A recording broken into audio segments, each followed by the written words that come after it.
ओम श्री साईनाथाय नमः। श्री साई सच्चरित्र अध्याय 21। 1 श्री वही एच ठाकुर। 2 श्री अनंतराम पाटनकर और 3 पंढरपुर के वकील कथाएं।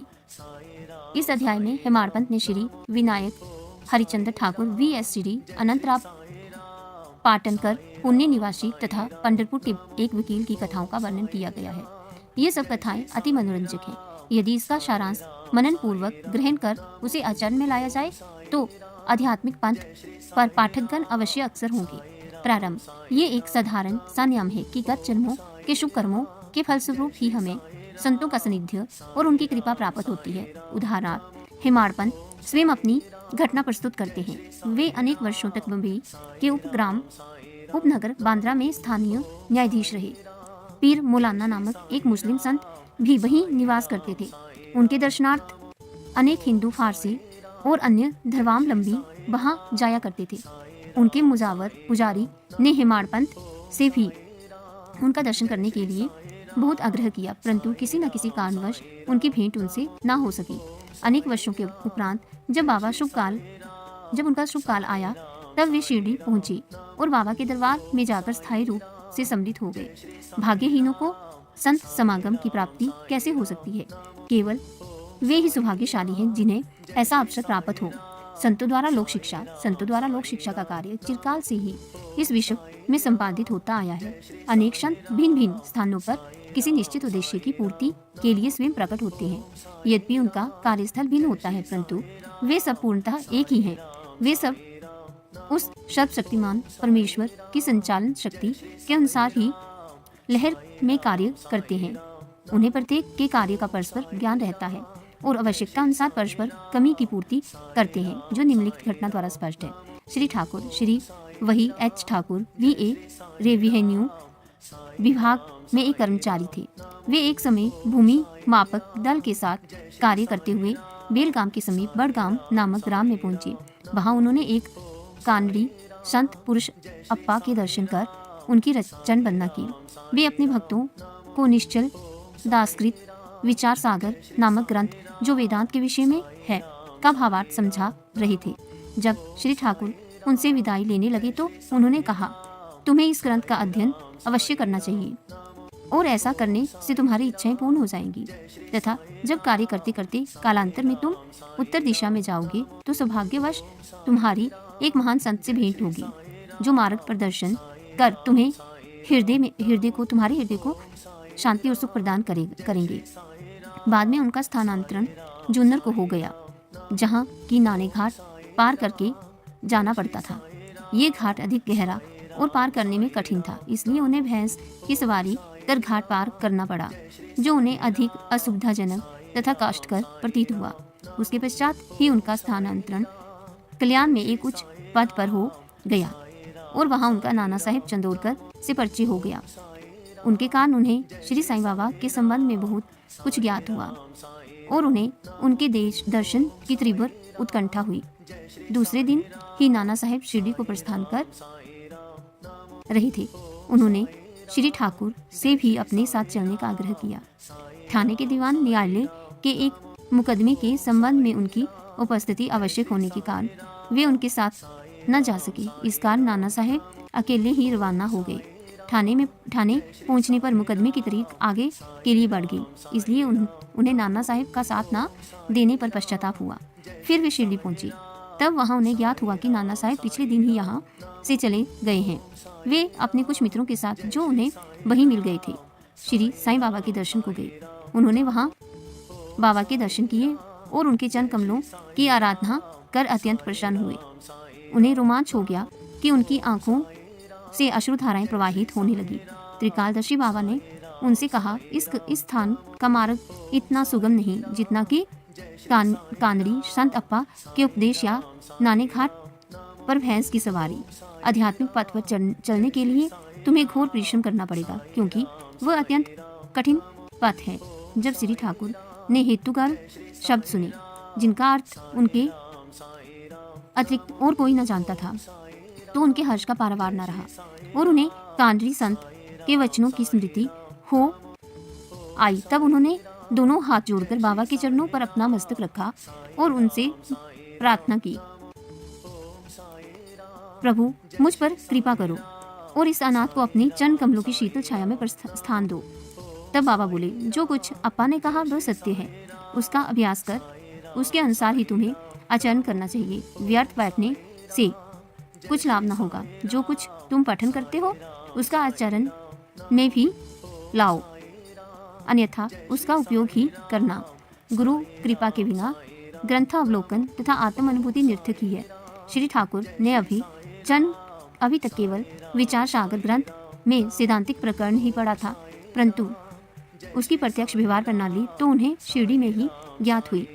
एक दूसरी कथा भी इस सत्य का और अधिक सशक्त प्रमाण है। श्री अनंतराव पाटनकर, पूना के एक महाशय श्री अनंतराव पाटनकर श्री साईं बाबा के दर्शन के इच्छुक थे। उन्होंने शिरडी आकर बाबा के दर्शन किए।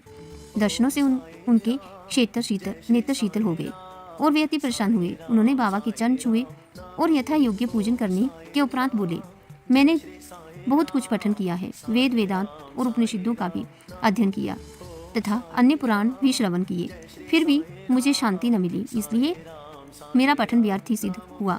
एक निराज्ञानी भक्त मुझसे कहीं श्रेष्ठ है। जब तक मन को शांति नहीं मिलती तब तक ग्रंथावलोकन करना व्यर्थ ही है।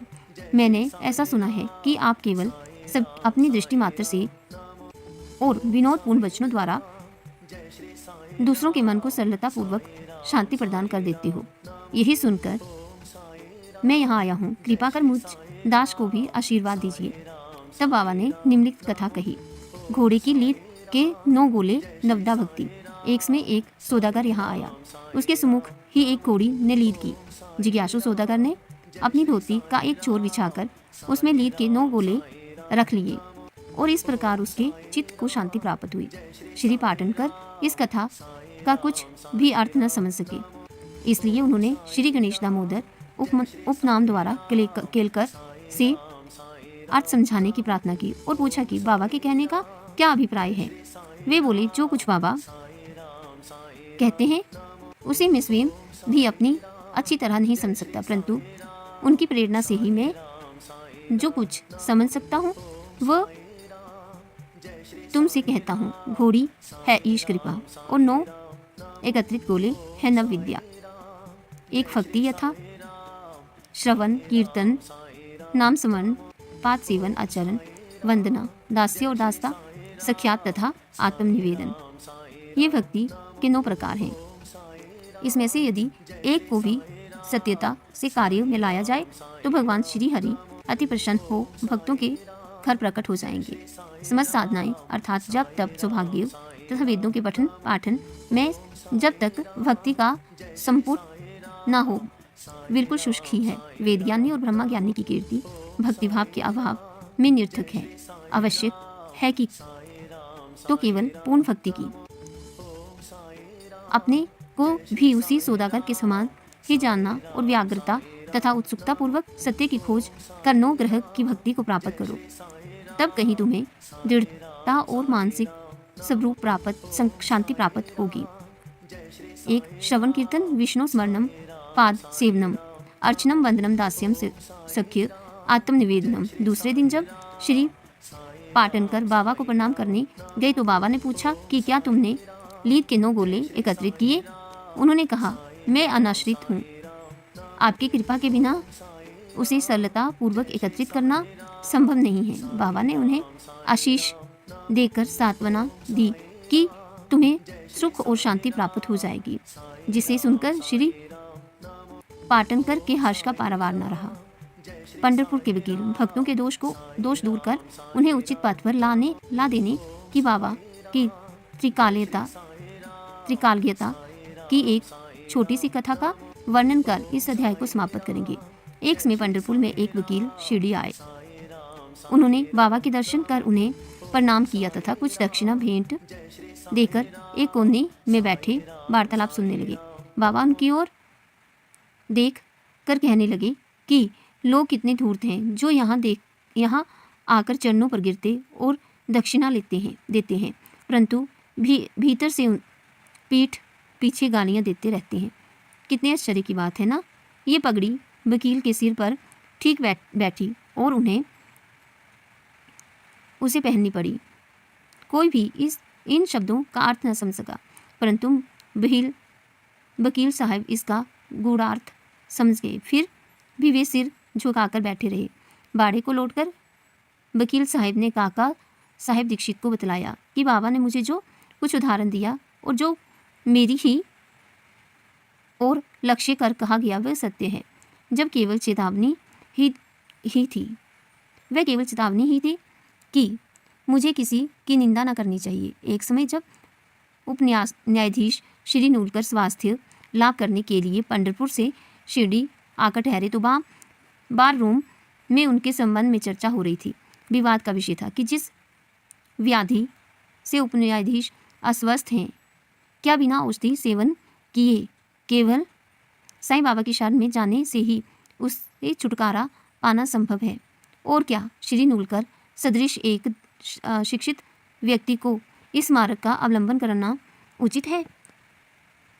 उस समय श्री नूलकर का और साथ ही श्री साईं बाबा का भी बहुत उपहास किया गया। मैंने इस आलोचना में साथ बटाया था। श्री साईं बाबा ने मेरे उसी दूषित आचरण पर प्रकाश डाला। ये मेरे लिए उपहास नहीं है, वरन ये एक उपकार है जो केवल परामर्श है कि मुझे किसी की निंदा ना करनी चाहिए और ना ही दूसरे के कार्यों में विघ्न डालना चाहिए। शिरडी और पंढरपुर में लगभग 300 मील का अंतर है। फिर भी बाबा ने अपनी सर्वज्ञता द्वारा जान लिया कि वार रूम में क्या चल रहा था। मार्ग में आने वाली नदियाँ, जंगल, पहाड़ उनकी सर्वज्ञता के लिए रोड़ा ना थे। वे सबके हृदय की गुहावाद जान लेते थे और उनसे कुछ छिपा ना था। समीप या दूर प्रत्येक वस्तु उन्हें दिन के प्रकाश के समान ज्वाल्यमान थी तथा उनकी सर्वव्यापक दृष्टि से ओझल न थी। इस घटना के वकील साहब को शिक्षा मिली कि कभी किसी का छिद्रान्वेषण एवं निंदा ना करनी चाहिए। ये कथा केवल वकील साहब को ही नहीं वरन सबको शिक्षाप्रद है। श्री साईं बाबा की महानता का कोई ना आंक सका और ना ही उनकी अद्भुत लीलाओं का अंत पा सका। उनकी जीवनी भी तदनुरूप ही है, क्योंकि वे परब्रह्मा है। श्री सद्गुरु साईनाथ अर्पणम अस्तु। शुभम भवतु।